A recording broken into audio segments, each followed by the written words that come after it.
bannange omwana atandise okusoma nga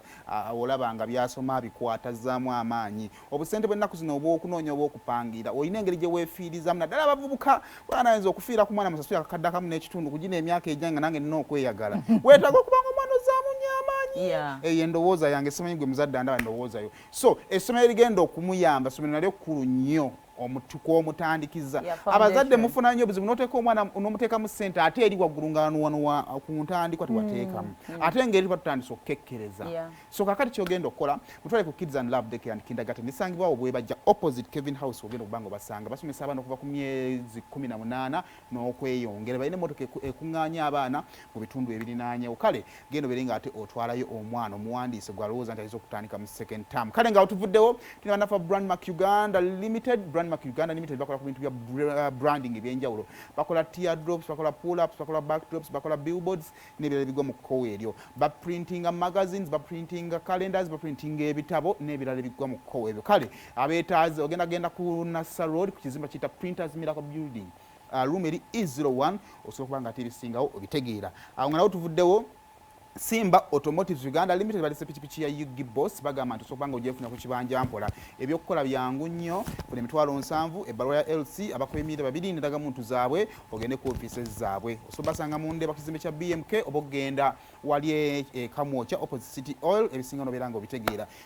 kyenkubulira kyokka gwe omuvubuka obuyayita bina kye bugattako okuleka okwonoonera erinnya ne famire n'emikisa ky'oba okola oba ofunye pikipiki y'abasajja sasula ssente zaabwe mulekeraawo okukkiriza ngo basikako pikipiki makubo awo nno nga tuvuddewo Aurapex Star Adhesive Cement asiba tiles bwogenda mu hardware zonna mu ggwanga gy'omujja gwatuuse okuzimba ekizimbe kyo nga gakirabike bulungi Aurapex Star Adhesive agenda kuba nga ate akuyambira ddala osibe tiles zinywerere ddala tulina ne adhesive gwe tuteeka mu makkati awo nga wakati wa tiles ne zinywerera ddala kale tumalize ne Papa Misa Kisemakula 19 tuli ku Kampala Serena Hotel mwezi gugenda kubeera gwa May mujje tuwagire Papa Misa Kisemakula I believe agwanidde okubeera nga tumu-celebrating emyaka 46 ng'ali mu industry eno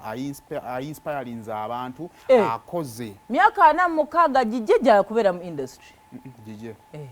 bali nga bannange kakati olumuzeeyi si bataabe n'emeka mbadde ntidde kale ku Serena Hotel ennaku zomwe zigenda kuba 10 ne table yabukadde 3 okay beautiful oyogeddeko wali omuvubuka olekera okwagala obasikako boda waliwo kagundi kenalabye aka clip ak'omusajja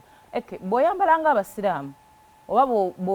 bw'olaga ekifaananyi kyonna kyoli that's what people call you so mwabayomba eyo bw'oba ki tetumanyi bantu bwe babayita so guy yadde musiraamu nga yambadde enkofira and all that gwe bakutenga byobuwunga ekyazze mu bwongo bwange nti emize egimu olakayadde amaskaledinga tukigamba labika abadde musiraamu kale katugambe naye nga yadde abba obuwunga basinga bamwambudde ne tulaba oba kati naawe webakwamba musiraamu totusumbwa naawe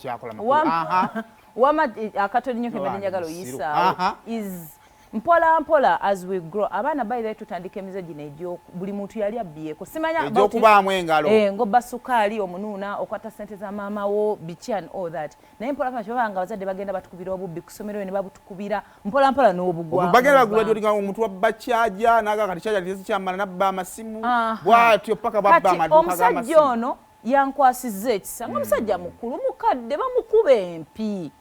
ate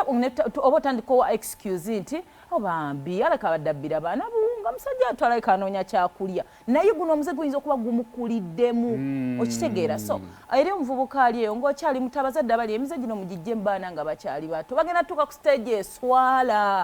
eswala obubbi bufuule buzibu nnyo yes kale tugende mukama kakati mukama kolunaku olwaleero eri gye tutandikidde mu luyimba lwa Doreen Mutiibwa wama ku luyimba lwa Doreen Mutiibwa ne Dr. yani Dr. T actually kyemmanyiko nti oluyimba balimba bamaze okwawukana ne office ne zisigalawo oli muyimbi nange ndi muyimbi tukoleyo oluyimba ate munanga abantu bagala nnyo Abannayuganda twagala nnyo ebintu bya kapolingi gundi yabikolako bakola nnyo Station Amayanja ne omwami we owekiwalaata ekitono sekyewa bakolanga sene naye nga beekyawa mugambye ki alina ekiwalaata kitono wano tekikula saga kiyita kiguuna nti wakati wamma oyinza okwesanga mu mbeera kati nojjangano ku masengere nga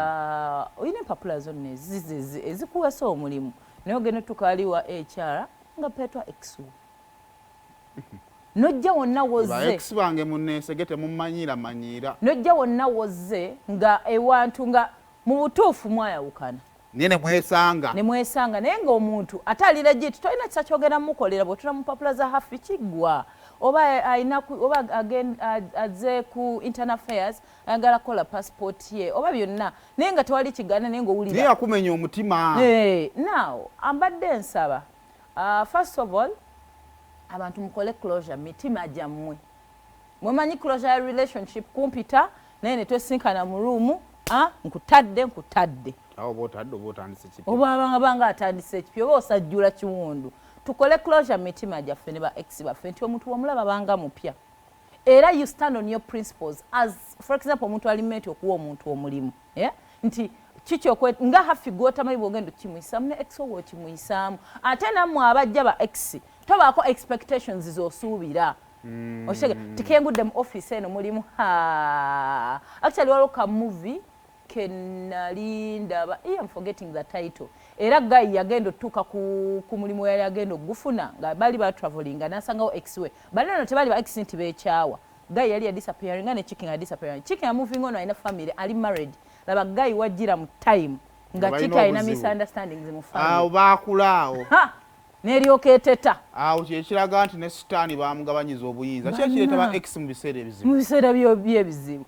kati bagenda tukanga chiki ali taken up ne kagayi family esaanirawo ddala ali confused paka gayi we yatambula n'alaba nga amakago oli yeye kuba mu mutima nga agenda kona n'amakago omukazi ayina abaana n'atambula n'ava mu ggwanga n'addayo so ebyo byonna bisobola okutandikawo nti gayi azeba because you don't have closure ntandika okugamba omuntu n'omumu omulimu naye nga legit adde agusana ba because golowooza ti bw'anaabeerawo ogenda yisibwa bubi ku mulimu ojja kuba omulako omutima gukkube the saako yawe environment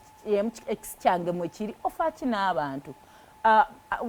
actually usually zekosa nnyo ekintu bwe mba nga njawukanye nawe semo whatever you did to me I need to first forgive myself then I need to forgive you naye oba tokiwulidde nti nkusonye nga sikigambye nti nkusonye mu mutima gwange nina okukusonyiwa let me tell you the burden gy'okaringa ku mutima eno emenya nnyo because omuntu gwanyigidde semo yagenda n'ali emmere gwe ng'oni eno ozimba gatadde omutima nga gukuluma olina omuyita ku mutima gutandisa okuba n'ogamba omutima nga gujjanjebwa ssente because me I don't send issues of working with my ex era ntambula nawe newezijjanze nno wano ku masengeri nsigala nkola mwabamusaba mukisa kufuuka ba ex nabalekaawo kuwaayo awo mbongerayo so tuigokola closure obulamu butambula ensi yonna wenebeera ba ex bona obeerawo aliwo n'abamu tagwanidde bubeera ba ex naye nga omwesibako I know nga olina omusiimula mbitawo obyo nogamba ntabeerangayo taappearing naye nga gwe omwesibako wakati mu ntambuza y'omukwano gwammwe